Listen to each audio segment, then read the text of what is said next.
Hi there, here's mentor coach Shato from the Tennis Academy ball plant in Magdeburg, Germany. Welcome to another edition of my mental training online program. Today again, we're going to talk about attitude, something that I learned from the tennis court, and we're going to talk exactly about the right attitude. So I have this group of players.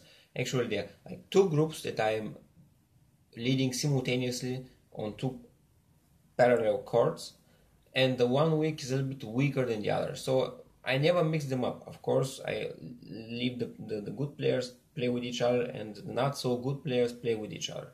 And then one of the second group asked me, well, why aren't you mixing us up? I want to improve. So I want to play with the better ones as well.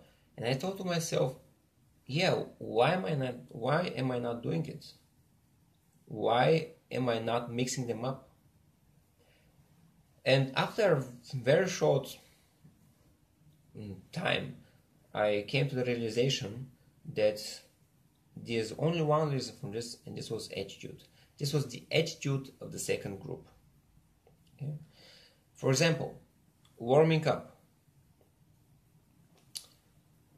When you're warming up, they're doing in a way that they should put a jacket on, because instead of sweating, they're getting cold. So very slowly running. If I'm not there to control it, they won't do any exercises. They will talk instead of performing the warm-up. When I throw the balls, which is a definite signal that we should start playing, they'll take time, they'll take 1 minute, they'll take 2 minutes before they even start playing, whereas the other group will already be playing long balls. There are then many exercises that I give to both the groups, and then this one particular group, the one that are not so good, they'll spend a lot of time talking to each other instead of completing the exercises, whereas the good group, they're just focused and concentrated and doing what they should be doing. Yeah? So, or another thing, I explain something and they talk to each other. They are not focused. After this, they haven't understood the rules of the game.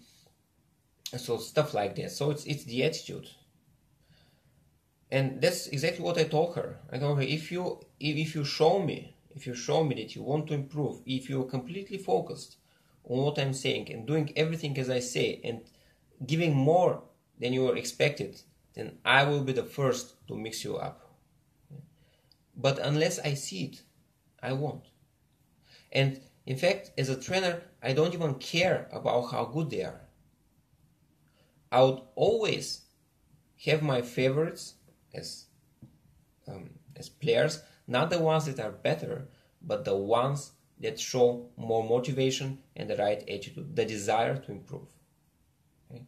And this is not only about the tennis court, this is about everywhere. If you want to progress in your work, in your career, or in any sport, whatever you're doing, you must have the right attitude. You must have the attitude of, I want to improve, I want to do it in a good way, I want to do my best, I want to take the most out of it. And then your boss and your teacher, they see it and they respond to it. People don't respond they don't only respond to results, but mostly to attitude. So if they see that you're really giving 100%, they will choose you instead of choosing somebody who is better, but only giving 80%. Because we are drawn to this attitude, to this thing called attitude. Again, it's a psychological thing. It's not just results, it's more the way you think and the way it's your desire. And so this player said, well, first let us play with them and then we will get motivated.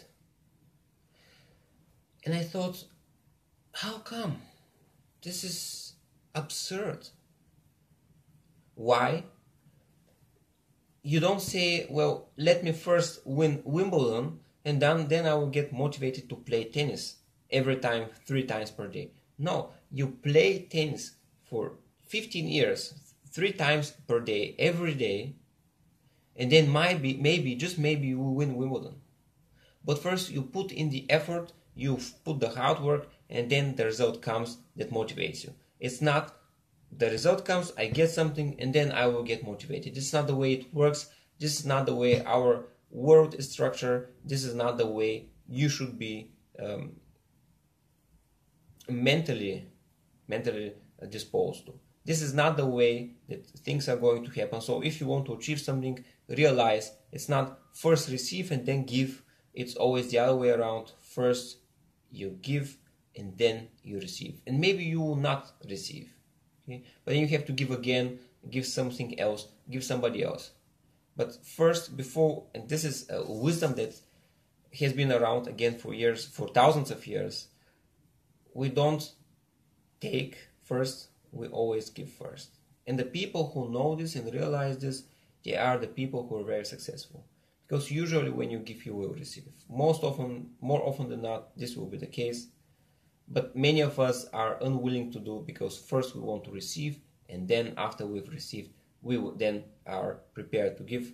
This is not how it works, at least not for people that are successful in life. That's all for today. Until next time.